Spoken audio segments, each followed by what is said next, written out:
좋으신 하나님이 주시는 은총과 평화가 또 사랑하는 여러분들에게 있기를 빕니다. 감리회 신학과 신앙 세 번째 시간입니다.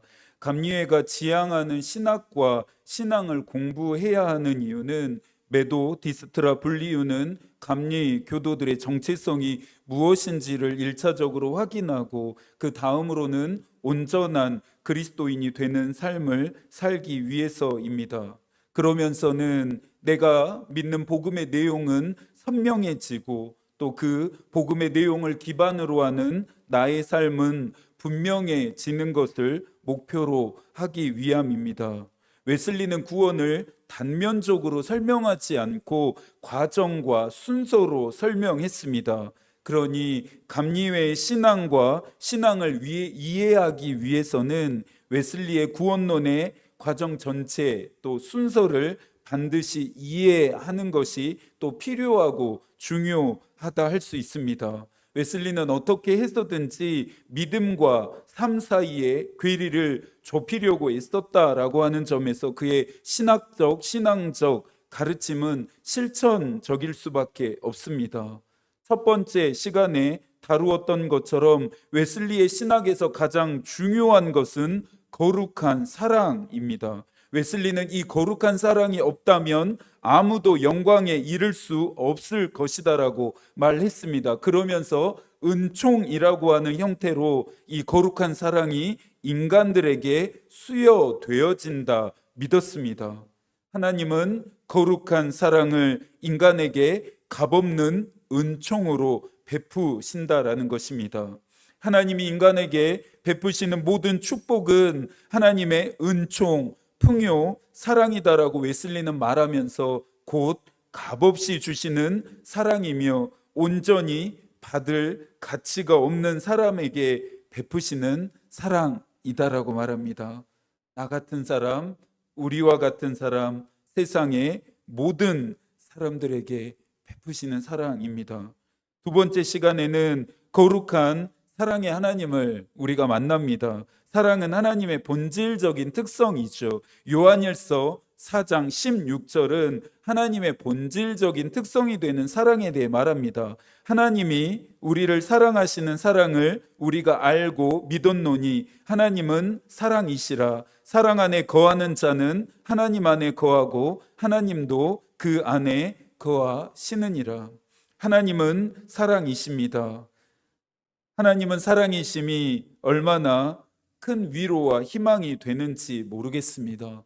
하나님이 심판이셨다면, 하나님은 두려움이셨다면, 하나님은 정죄셨다면 저 같은 사람은 하나님 앞에 감히 나아갈 수 없었을 테니까요. 저와 같은 사람에게도 값없이 축복과 은총과 풍요와 사랑을 주시는 분이라는 이 사실이 저에게는 딛고 설 든든한 땅이 됩니다. 웨슬리는 사랑의 하나님을 손자와 손녀를 만족시키는 인자한 조무모 정도로 인식하는, 즉 인간적인 세속적인 모든 이해를 철저하게 부정합니다. 그러면서 웨슬리는 긴장과 연합의 원리로 하나님과 인간 간의 관계, 하나님과 우리와의 관계를 설명합니다.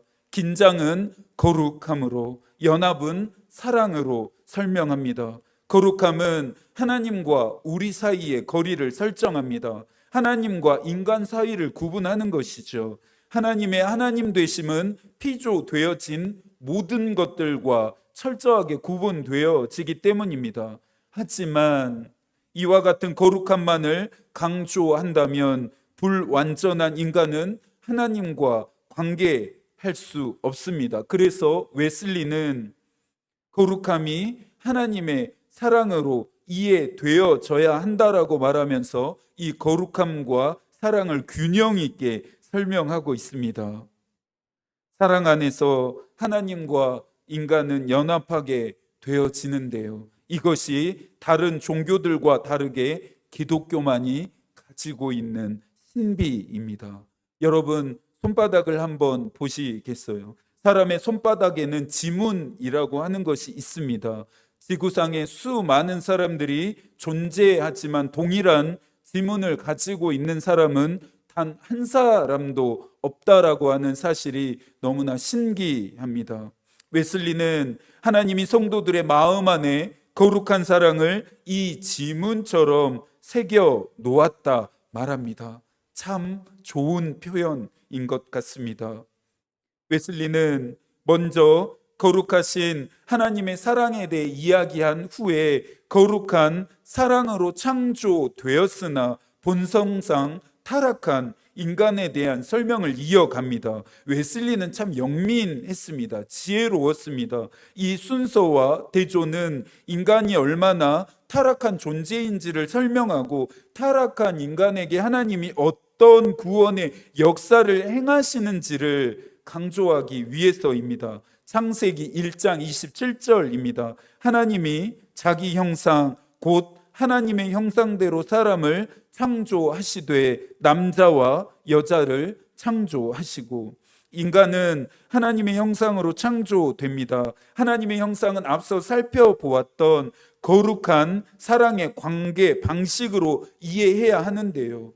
웨슬리는 하나님은 사랑이다, 따라서 창조될 때 인간은 사랑으로 가득했다, 사랑이 인간의 모든 성정과 사유, 말과 행동의 유일한 원리가 된다라고 말했습니다.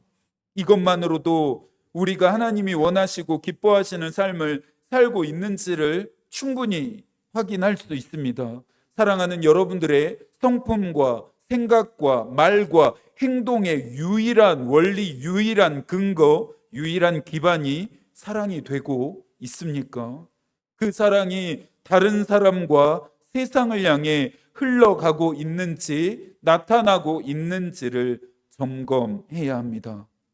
하나님의 형상은 하나님과 인간의 온전한 관계를 표현하는 표준이고, 은총과 의의 존재 이유를 드러내는 표준이라는 것이 웨슬리의 설명입니다.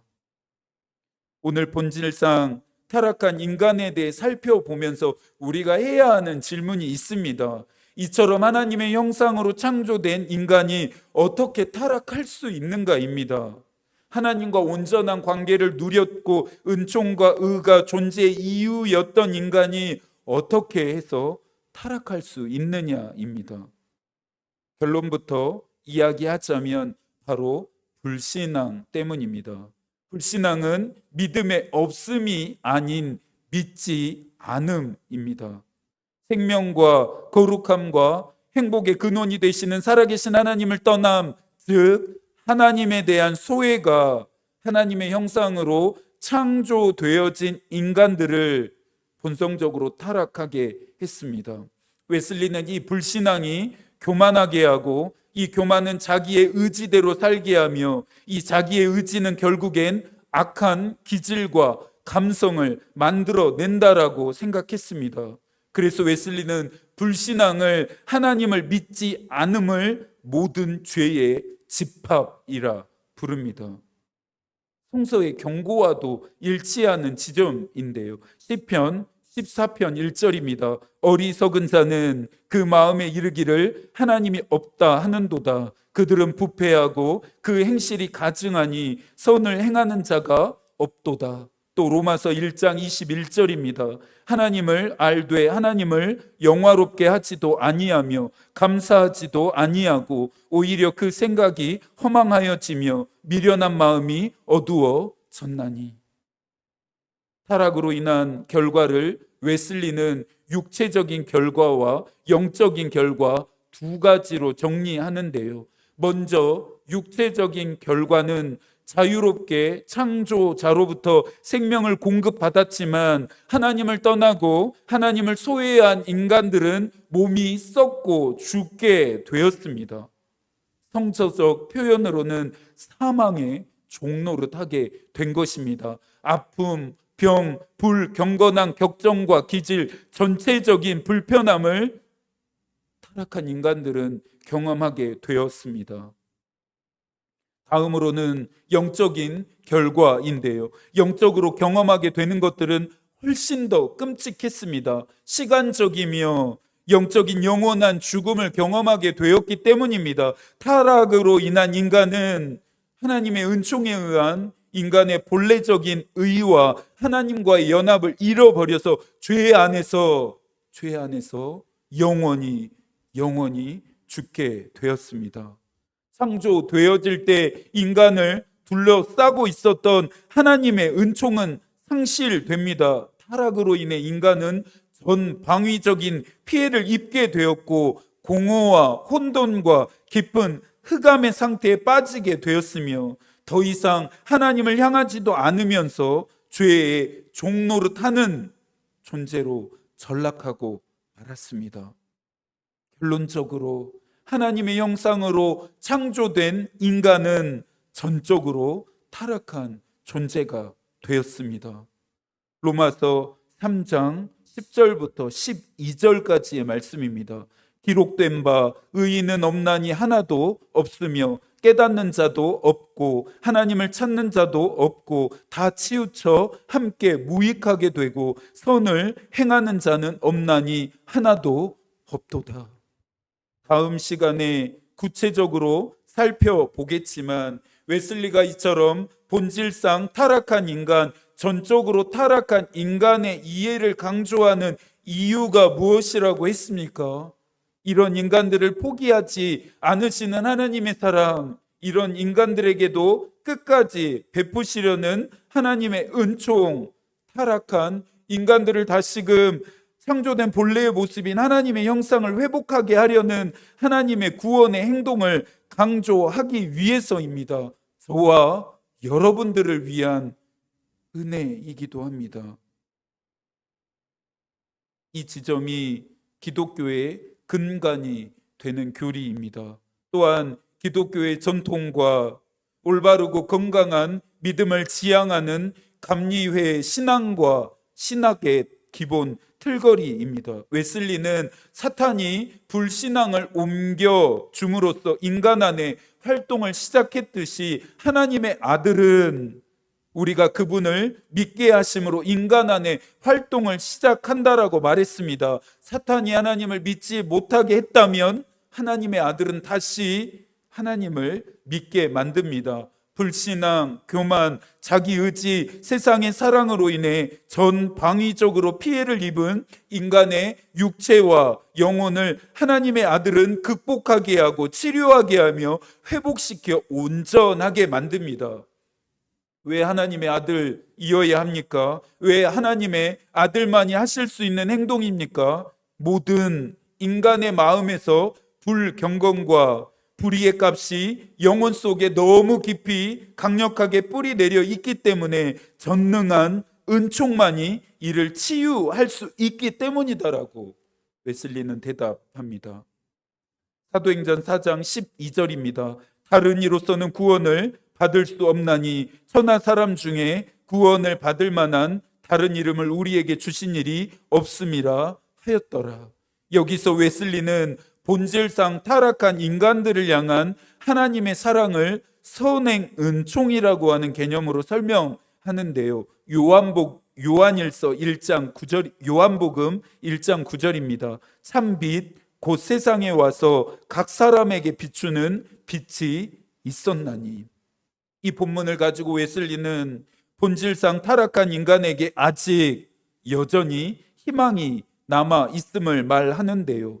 모든 사람은 조만간 혹은 약간은 세상에서 난 모든 사람들을 비추는 어느 정도의 빛과 가냘픈 빗줄기를 갖고 있다는 것입니다. 이것이 가능함 역시 하나님의 아들 예수 그리스도로 인한 공로임을 웨슬리는 빼놓지 않고 있습니다. 하나님이 여전히 은총의 빛을 우리에게 비추고 계신다라는 것입니다. 선행의 은총은 모든 인간에게 값없이 주어집니다. 자격, 노력, 능력, 공로 따위에 기초하지 않고 누구에게나 언제든지 값없이 주시는 은총입니다. 본질상 타락한 인간을 향한 이 구원은 하나님을 기쁘게 하려는 처음 소원, 하나님의 뜻에 관심을 갖는 처음 빛, 하나님께 범했다는 처음 잠깐의 확신을 포함하는 선행 은총이라는 것으로 시작됩니다. 이 작고 희미한 은총의 빛은 구원으로 안내하는 입구가 된다고 웨슬리는 설명합니다. 교단마다 구원의 교리와 순서와 또 강조점의 차이가 있습니다. 이것의 차이는 구원의 본질의 틀림이 아닌 말 그대로 구원에 대한 설명의 순서와 강조점의 차이라 할 수 있습니다. 틀림이 아닌 다름입니다. 올바르고 건강한 신학과 신앙을 견지하고 그것을 지향하는 교단과 교회라면 어느 곳에서 신앙 생활을 해도 상관없습니다. 웨슬리는 선행의 은총에 저항하지 말 것을 권면합니다. 본질상 타락한 인간이 다시 하나님께 믿음으로 응답할 수 있음은 이 선행의 은총을 통해서 이루어지기 때문입니다. 그렇다고 해서 웨슬리가 구원에 관해 인간의 공로를 열어두는 것이라 오해해서는 안 됩니다. 구원은 철저하게 하나님의 일입니다. 그 일은 하나님의 아들이신 예수 그리스도를 통해 성취되었고 이것이 우리에게 어떤 효력이 되는지를 성령께서 깨닫게 하십니다. 선행의 은총을 통해 우리에게 값없이 조건 없이 주어지는 구원은 배타적이지 않고 보편적이며 제한적이지 않고 포용적임을 우리가 이 시간에 깨닫게 됩니다. 오늘 내용을 잘 이해하셨다고 한다면 다음에 말씀을 대할 때 우리의 마음이 더 이상 냉랭할 수는 없을 것 같습니다. 사도행전 2장 21절입니다. 누구든지 주의 이름을 부르는 자는 구원을 받으리라. 본 회퍼는 하나님이 주신 값진 은혜를 우리가 값싼 은혜로 바꾸어 버렸다고 안타까워했습니다. 감리회 신학과 신앙을 공부하는 이 시간을 통해 우리가 받은 구원, 우리가 받고 있는 사랑과 은총과 축복에 대해 좀 더 깊고 진지하게 성찰할 수 있는 시간이 되기를 소망합니다. 폭염과 무더위에 몸과 마음이 지치지 않으시도록 개인 건강에도 유의하시기 바랍니다. 남은 한 주도 약속을 붙들고 사실 수 있기를 기도하겠습니다. 하나님의 마음이 우리의 기도가 되고 하나님의 뜻이 우리의 길이 되기를 빕니다. 아멘.